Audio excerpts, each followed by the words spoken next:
L'Espagne renforce ses sanctions contre Israël. Madrid annonce 9 mesures pour tenter, je cite, de mettre fin au génocide à Gaza.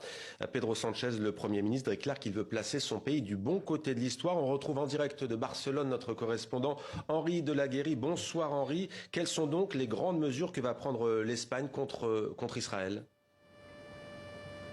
Alors parmi ces mesures, il y a l'embargo total sur les armes à Israël. Les pétroliers à destination de l'armée israélienne ne pourront plus faire escale dans des ports espagnols.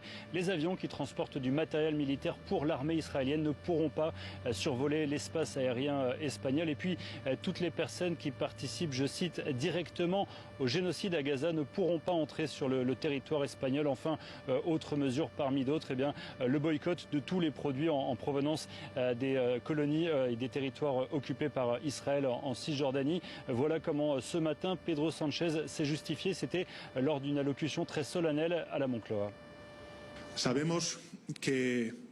Nous savons que toutes ces mesures ne suffiront pas à stopper l'invasion ni les crimes de guerre. Mais nous espérons qu'elles serviront à augmenter la pression sur le Premier ministre Netanyahou et son gouvernement pour alléger une partie des souffrances que subit la population palestinienne. Et également pour que la société espagnole, dans son ensemble, sache et ressente qu'en face de l'un des épisodes les plus infâmes du XXIe siècle, son pays, l'Espagne, était du bon côté de l'histoire. Et Henri, Israël a réagi, l'Espagne a répliqué avec des échanges parfois tendus aujourd'hui entre les deux pays.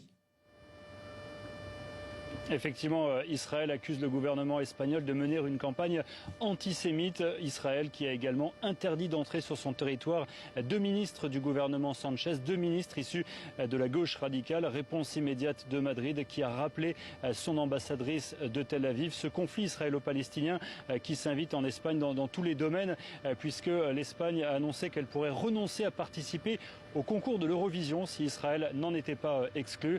Et puis ce conflit qui s'invite également